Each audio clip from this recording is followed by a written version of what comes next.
Good morning students, my name is Deepak Sharma. I am PGT English from Bhavrao Devras Saraswati Vidya Mandir, Noida. Dear students, we have already studied few chapters of our book Flamingo and Vistas, and the chapter today we are going to study that is very interesting because we are going to study something very nice, something which is full of adventure, something an activity what we all really would like to do, कुछ ऐसा जो हम सब करना चाहते हैं। Vistas का third chapter है, मैंने बोर्ड पर उसका नाम लिखा है but I have committed a mistake, मैंने उस नाम में एक गलती की है, तो आप मुझे बताइए कि वो मैंने क्या गलती की है। तो just have a look at the name, journey to the end of road.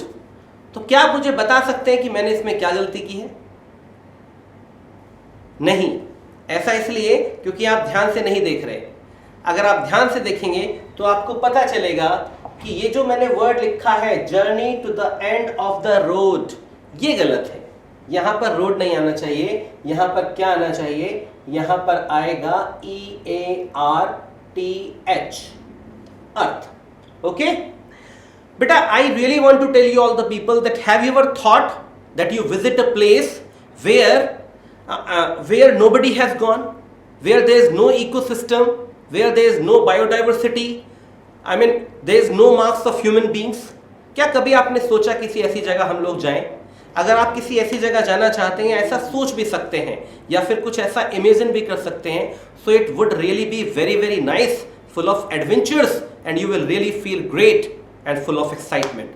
The chapter we are going to study today, it has so many things like this, it has so many events in this, जिसमें कुछ students, bunch of students किसी के साथ जाते हैं एक यात्रा पर। वो यात्रा कहाँ की है, वो यात्रा कैसे होगी? After reading this chapter you will get to know। So the name of the chapter is Journey to the End of the Earth, road नहीं, अर्थ। तो हम आगे बढ़ते हैं इसके साथ। तो बेटा नेक्स्ट स्लाइड की ओर। I told you my name is Deepak Sharma, so this presentation is by me and the first PPT. First of all I will tell you about the author. This chapter is written by Tishani Doshi. This chapter is written by Tishani Doshi. Tishani Doshi is a poet, एक बहुत ही अच्छी poet है ये, journalist, एक बहुत ही अच्छी journalist हैं, आप जानते हैं पत्रकार, and the dancer from India, और एक बहुत ही खूबसूरत dancer भी हैं। हमारे लिए बड़े गौरव की बात है, this is really a proud moment that हमारे इंडियन राइटर का ये चैप्टर है। She is a dancer from India, she has published some books of poetry and fiction. कुछ किताबें इन्होंने लिखी पोएट्री के ऊपर, कुछ बुक्स इन्होंने लिखी फिक्शन के ऊपर। She has been widely appreciated for her essay. Appreciate का मतलब तारीफ करना, दूर दूर तक पूरे देश में विदेश में लोग तारीफ करते हैं इनकी, किसके लिए? इनके एसेस के लिए, इनके पोएम्स के लिए, एंड शॉर्ट स्टोरीज, और शॉर्ट स्टोरीज के लिए भी इनकी तारीफ होती है। She has travelled a lot and her most exciting journey was to Antarctica. इन्होंने बहुत सारी यात्रा की है और सबसे जबरदस्त जो यात्रा जिसके बारे में ये पूरा का पूरा चैप्टर है वो थी अंटार्कटिका की। अंटार्कटिका आपने नाम सुना होगा, आज इसके बारे में जानेंगे आप कि ये कैसा है। अब हम चलते हैं इस चैप्टर की थीम की तरफ। The journey to the end of the earth from Vistas book for class 12 in an enlightening account of the authors. तो क्लास 12 से लिया गया है, हमारी बुक विस्टास से लिया गया है। Visit to the coolest, windiest and driest continent. ये एक यात्रा है सबसे ठंडे, सबसे ज्यादा तेज हवाओं वाले और सबसे सूखे कॉन्टिनेंट की इन द वर्ल्ड। तो इस दुनिया का सबसे सूखा, सबसे तेज हवाओं वाला और सबसे जो ठंडा एक कॉन्टिनेंट है वो क्या है? वो है Antarctica. Tishani Doshi holds the opinion that in order to understand the Earth's present, past and future, one must go to Antarctica। Tishani Doshi यहां पर कहती हैं कि अगर कोई व्यक्ति जाना चाहता है और जानना चाहता है पृथ्वी के पास्ट को, अर्थ के प्रेजेंट को और फ्यूचर को, तो उसे क्या करना चाहिए? तो उसे अंटार्कटिका जरूर जाना चाहिए। The study of this region is useful to us। Region का मतलब क्षेत्र। इस क्षेत्र का जो पूरा का पूरा स्टडी होगा वो हम सब के लिए बहुत ज्यादा इंपॉर्टेंट होगा। आप जस्ट इमेजिन करके देखिए कि हम एक ऐसी जगह जा रहे हैं जहां जो सबसे ठंडा है, जहां पर बर्फ ही बर्फ है। Because the words geological history is trapped in Antarctica. यहां पर कहते हैं कि जो पूरी की पूरी दुनिया की जियोलॉजिकल भौगोलिक इतिहास है वो किस में अटका हुआ है? वो अंटार्कटिका में है। अगर आप अंटार्कटिका को स्टडी नहीं करेंगे, अंटार्कटिका को ठीक से समझेंगे नहीं, then you won't be able to understand. She accompanied a team of students। इनके साथ में कौन गया? कुछ स्टूडेंट्स की टीम गई, कुछ टीनेजर्स साथ में गए। Visiting the continent she had a thrilling experience. वहां का जो इनका एक्सपीरियंस था वो थ्रिलिंग था, जबरदस्त था। Of the ice mysteries of this ice region, इस बर्फीले क्षेत्र की जो आइस मिस्ट्रीज हैं वो एक्सपीरियंस बहुत ही कमाल का था इनका। नेक्स्ट, अब हम चलते हैं summary of the chapter journey to the end of earth. यहां पर मैंने नाम ठीक लिखा है, तो इसका नाम आपको ध्यान रखना है। मैंने आपको कुछ जज करने को कहा था, पता नहीं आप कर पाए कि नहीं कर पाए, ये आप ही बता सकते हैं। 6 years ago, 6 साल पहले, जॉफ ग्रीन, नाम है जॉफ ग्रीन, अ कनेडियन, कहां से हैं? कनाडा से हैं, started the students on ice program. इन्होंने एक प्रोग्राम की शुरुआत की जिसका नाम था students on ice. Under this program high school students are taken on a trip to Antarctica. जो हाई स्कूल के स्टूडेंट्स हैं उनको लेके जाया गया अंटार्कटिका की यात्रा पर। जैसा कि मैंने आपको बताया, ये यात्रा है अंटार्कटिका की। इसके बाद an offer inspiring educational opportunities. ये क्या दे रहा था? ये उनको एक इंस्पायरिंग, बहुत ही प्रेरणादायी एजुकेशनल, शैक्षिक अपॉर्चुनिटीज, अवसर प्रदान कर रहा था। मतलब उनको शिक्षा के हिसाब से बहुत कुछ सीखने को मिलता। इसके बाद this will encourage them in developing new awareness. Awareness हम जानते हैं जागरूकता, इससे उनके अंदर क्या आती? एक बहुत ही अच्छी जागरूकता विकसित होती, वो इस चीज के लिए एनकरेज होते। And respect for our planet, उनके अंदर अपने प्लेनेट के लिए क्या आती? रिस्पेक्ट आती। हम क्या होता है, हम अपने प्लेनेट की इज्जत नहीं करते, हम अपने प्लेनेट की रक्षा भी नहीं करते, हम क्या करते हैं? इसको नुकसान पहुंचाते हैं। कई बार सब लोग ऐसा नहीं करते, लेकिन बहुत सारे लोग ऐसा करते हैं। शायद अगर हम अपने प्लेनेट की को प्रोटेक्ट करते और we should have taken care of planet, then honourable prime minister को एक प्रोग्राम स्वच्छ भारत अभियान, क्लीन इंडिया मूवमेंट लॉन्च नहीं करना पड़ता। ऐसा क्यों होता है? क्योंकि हम केयर नहीं करते। The program has been a success because students can see the collapsing ice shelves. ये प्रोग्राम पूरे तरीके से सफल था क्योंकि स्टूडेंट्स ने विद देयर नेकेड आई, अपनी आंखों से, with their naked eyes they could see that किस तरीके से बर्फ टूट रही है, गिर रही है। एंड रिट्रीटिंग ग्लेशियर्स, वो देख रहे थे किस तरीके से बर्फ के पहाड़ खिसक रहे हैं। With their own eyes, with their naked eyes, अपनी आंखों से वो ये देख पा रहे थे। They realise the threat of global warming is real. उन्होंने ये भी महसूस किया कि जो ग्लोबल वार्मिंग की थ्रेट है वो वास्तविक है। हम लोग सुनते रहते हैं global warming, global warming. Global warming means the temperature of earth is increasing, लेकिन क्या हम उसकी थ्रेट को एक्चुअली फील करते हैं? तो जब ये अंटार्कटिका पहुंचे तो इन्होंने उस थ्रेट को पूरे तरीके से रियलाइज किया। इनकी समझ में आया कि हाँ, ग्लोबल वार्मिंग कितना बड़ा थ्रेट हो सकता है for the existence of this planet earth, earth के एग्जिस्टेंस के लिए। आगे बढ़ते हैं। Antarctica has a simple ecosystem. Antarctica का जो इकोसिस्टम है, पर्यावरण है, बड़ा सिंपल सा है। इट लैक्स बायोडाइवर्सिटी, जीव जंतु यहां पर नहीं मिलते, वनस्पति है नहीं। Hence, Antarctica is the perfect place to study। तो अंटार्कटिका एक बहुत ही अच्छी जगह हो जाती है पढ़ने के लिए। How little changes in the environment can have big consequences। हमको पता चलता है किस तरीके से जो पर्यावरण में जो छोटे छोटे चेंज आते हैं उससे पूरा का पूरा जो कॉन्सिक्वेंसेस है, परिणाम, वो बदल जाता है। मतलब आज हम क्या कर रहे हैं? हम सोच रहे हैं भाई हम थोड़ी सी बाइक चला रहे हैं, हम थोड़ा सा पॉल्यूशन कर रहे हैं, हम हाथ तापने के लिए आग जला रहे हैं, लेकिन उससे जो पॉल्यूशन क्रिएट हो रहा है, हम एक छोटी सी एक्टिविटी कर रहे हैं, लेकिन जो पॉल्यूशन क्रिएट हो रहा है वो हम पर नहीं, पूरी हमारी आने वाली जनरेशन पर भी असर डालेगा ही डालेगा। इसके बाद the author too got a chance to work in the coldest atmosphere of Antarctica continent. लेखक को, तिशानी दोशी को भी एक मौका मिला कि भाई वो सबसे ठंडा जो एटमॉस्फेयर है वहां पर काम कर सके। The narrator of journey to the end of the earth has towards Antarctica. जो कहानी सुना रहे हैं तिशानी दोशी, ये क्या करते हैं? हमको ये बताती हैं अपनी यात्रा के बारे में जो अंटार्कटिका की थी। एब्रोड एकेडमिक सोकेल्स्की, ये यात्रा इन्होंने किसमें की? एकेडमिक सोकेल्स्की। इनका क्या था? ये रशियन रिसर्च वेसल, ये रशिया का एक जहाज था जो खोजबीन में लगा हुआ था, तो उसके थ्रू इन्होंने यात्रा की। With a group of students, साथ में कौन थे? कुछ students. She commenced her journey 13.09 degree north of the equator in Madras. इनकी यात्रा की शुरुआत हुई मद्रास से। यहां पर एक डिग्री बताई गई है 13.09 डिग्री नॉर्थ, तो इक्वेटर से हम इसको नापते हैं। यहां से इनकी यात्रा शुरू हुई। She crossed 9 time zones. आप जानते हैं टोटल 24 टाइम जोन्स होते हैं, इन्होंने 9 टाइम जोन्स को क्रॉस किया, 6 चेक पॉइंट्स को क्रॉस किया, 3 ओशीज, 3 बड़े बड़े समुद्रों को क्रॉस किया, and many ecospheres to reach her destination, और बहुत सारे इकोस्फीयर्स को भी क्रॉस किया अपनी डेस्टिनेशन, अपनी मंजिल मतलब अंटार्कटिका तक पहुंचने के लिए। आफ्टर ट्रेवलिंग फॉर 100 आवर्स, जब ये लगभग 100 घंटे ट्रेवल कर लिया, ये सारे ट्रेवल कैसे हुआ? ये बाय कार हुआ, बाय प्लेन हुआ, बाय शिप हुआ, तो अलग अलग तरीके से इन्होंने ट्रेवलिंग की। तो जब इन्होंने पूरा ये ट्रैवल कर लिया, she finally reach the Antarctica continent, अंत में ये पहुंच गए अंटार्कटिका में। मेरी बहुत इच्छा है कि मैं किसी ऐसी जगह विजिट करूं जहां पर चारों तरफ केवल बर्फ ही बर्फ हो। I have never been to a place where I could find only ice and snow, but I really wish to. आप लोग भी शायद जाना चाहते होंगे। तो फाइनली अंटार्कटिका पहुंच गए।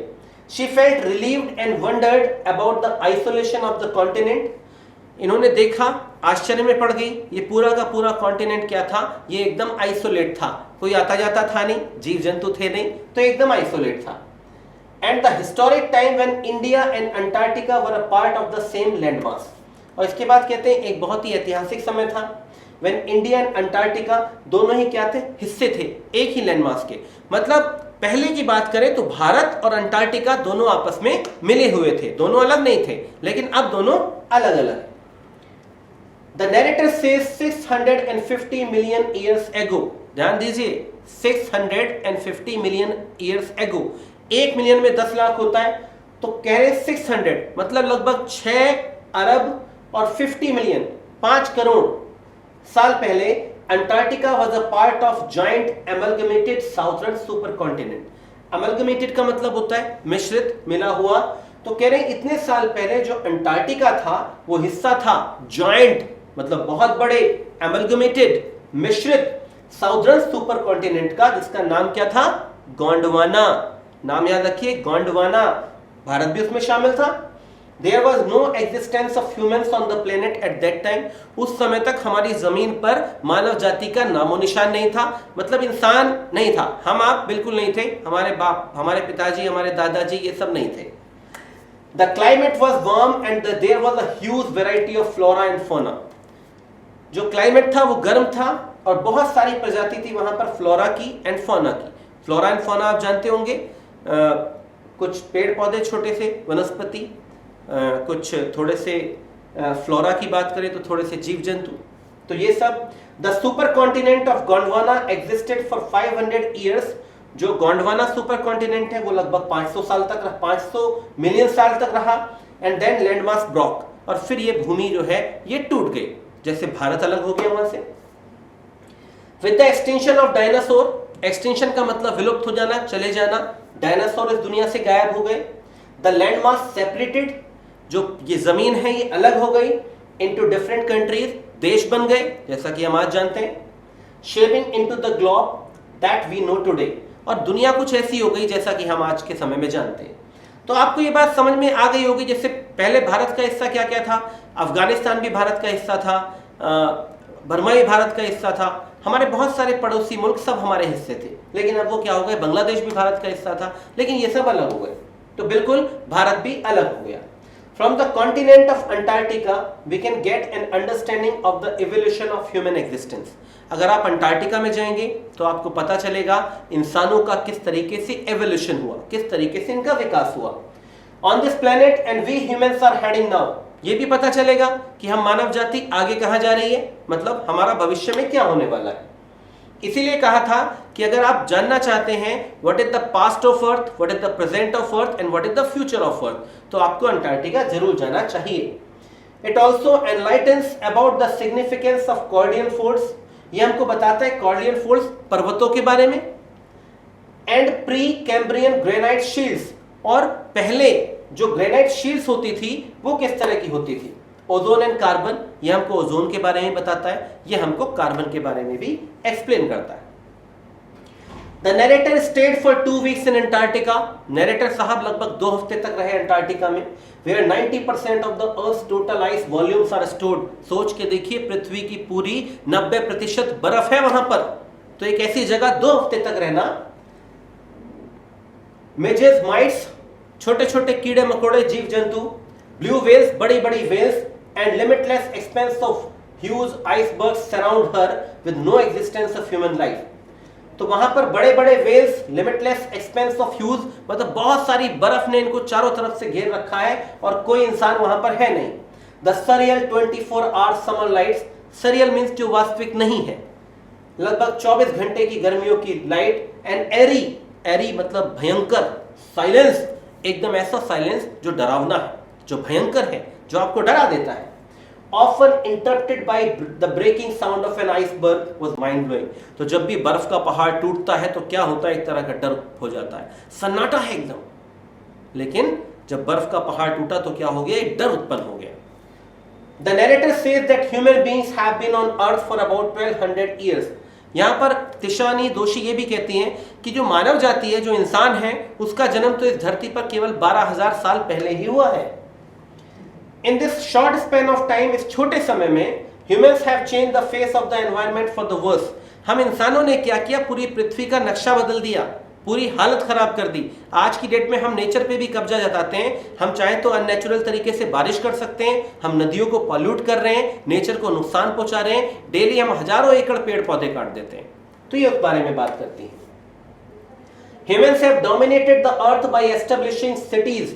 हमने नेचर पर कब्जा किया है बड़े बड़े शहर बनाकर, मेगा सिटीज, विशाल शहरों का निर्माण करके, which have led to the encroachment of mother nature। encroachment होता है अतिक्रमण, किसी जगह पर कब्जा कर लेना। तो हमने मां प्रकृति पर भी क्या किया, अतिक्रमण किया है, कब्जा करने की कोशिश की है। The rapid increase in population has added to more distress। लगातार जो आबादी बढ़ी उससे क्या है, तकलीफें बढ़ गई हैं। Human beings are battling with each other of limited resources। पानी हमारे पास लिमिटेड है, जमीन हमारे पास लिमिटेड है, तो हमने क्या है, जो नेचुरल रिसोर्सेस है उसका क्या किया, गलत इस्तेमाल किया। अब जब गलत इस्तेमाल क्या होगा, तो एक ही व्यक्ति दूसरे व्यक्ति से या फिर इंसान जानवरों से लड़ेगा, या तो आप जीवित रह सके या हम जीवित रह सके। तो ये एग्जिस्टेंस की लड़ाई हो गई।